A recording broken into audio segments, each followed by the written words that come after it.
Hello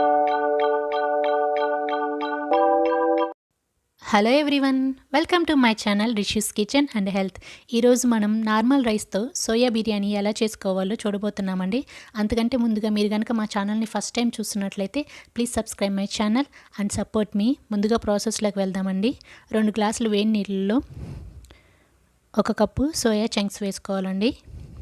కొద్దిగా salt వేసి బాగా మిక్స్ చేసుకొని 1 అవర్ పాటు వీటిని నానబెట్టుకోవాలండి. ఇప్పుడు ఇవి నానిపోయాయండి. ఒక బౌల్లోకి వీటిని ఈ విధంగా మనం పిండుకొని వాటర్ని యాడ్ చేస్తూ ఉండాలి. ఇప్పుడు 4 టేబుల్ స్పూన్ల పెరుగు యాడ్ చేసుకోవాలండి. కట్ చేసి పెట్టుకున్న పొటాటోస్, కట్ చేసుకున్న బీన్స్, కట్ చేసుకున్న క్యారెట్ వేసి బాగా మిక్స్ చేసుకోవాలండి. ఈ మిశ్రమం అంతా పెరుగులో కలిసిపోయే విధంగా. పెరుగు యాడ్ చేసుకోవడం వల్ల బిర్యానీకి మంచి టేస్ట్ వస్తుందండి. ఇప్పుడు 1 టీ స్పూన్ కారం, 1/2 టీ స్పూన్ పసుపు, 1 teaspoon salt, 1 teaspoon ధనియా పౌడర్, 1 టీ స్పూన్ అల్లం వెల్లుల్లి పేస్ట్ వేసి ఈ మిశ్రమం అంతా బాగా మిక్స్ చేసుకోవాలండి, పెరుగులో కలిసిపోయే విధంగా. దీన్ని ఒక 1/2 అవర్ పాటు మ్యారినేట్ చేసి పక్కన పెట్టుకోవాలి. ఇప్పుడు ఒక బౌల్ తీసుకొని దాంట్లోకి 2 గ్లాసులు రైస్ పోసుకొని వాటర్ యాడ్ చేసుకొని బాగా క్లీన్ చేసుకొని దాంట్లో కొంచెం వాటర్ పోసుకొని పక్కన పెట్టుకోవాలండి. ఇప్పుడు ఫ్లేమ్ టర్న్ ఆన్ చేసుకొని ఒక రైస్ కుక్కర్ పెట్టుకొని దాంట్లోకి 1 టేబుల్ స్పూన్ గీ యాడ్ చేసుకోవాలండి.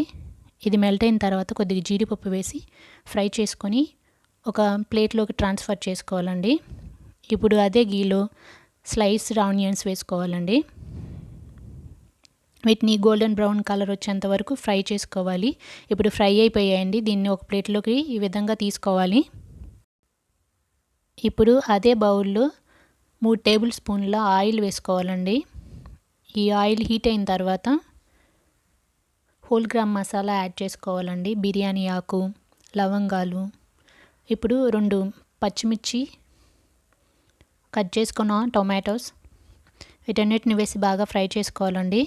దీన్ని 1 నిమిషం పాటు ఫ్రై చేసుకోవాలి. ఇప్పుడు ఇది ఫ్రై అయిపోయిందండి, బాగా ఉడికింది. దీంట్లోకి మనం మ్యారినేట్ చేసి పెట్టుకున్న మిశ్రమాన్ని కూడా దీంట్లోకి యాడ్ చేసుకోవాలండి.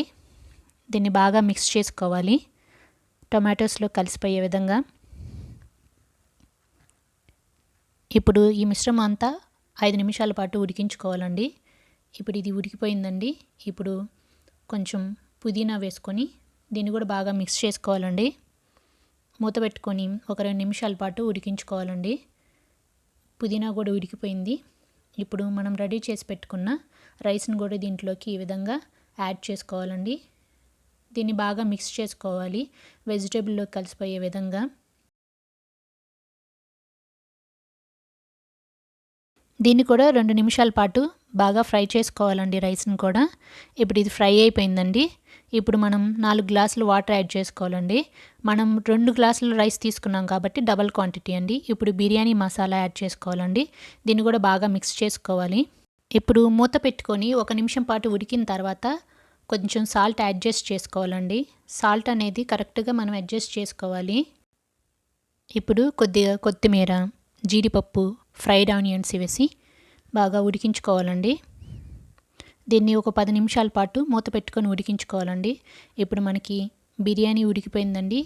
చూడండి, కన్సిస్టెన్సీని మనం ఇప్పుడు చెక్ చేసుకుంటున్నాం. ఉడికిపోయిందండి. మనకి సోయా బిర్యానీ రెడీ అయిపోయింది. ఇప్పుడు మూత పెట్టుకొని ఫ్లేమ్ని టర్న్ ఆఫ్ చేసుకోవాలండి. ఇప్పుడు ఒక హాట్ బాక్స్ తీసుకొని హాట్గా సర్వ్ చేసుకుంటే మనకి సోయా బిర్యానీ రెడీ అయిపోతుందండి. దీన్ని ఫ్రైడ్ ఆనియన్తో గార్నిష్ చేసుకుంటే మనకి బిర్యానీ రెడీ అండి. అంతేనండి. మా వీడియో కనుక మీకు నచ్చినట్లయితే లైక్ చేయండి, షేర్ చేయండి, సబ్స్క్రైబ్ చేసుకోవడం మాత్రం మర్చిపోకండి. పక్కనే ఉన్న బెల్ బటన్ పైన క్లిక్ చేస్తే మేము పెట్టే నోటిఫికేషన్స్ మీకు వస్తాయండి. Thanks for watching.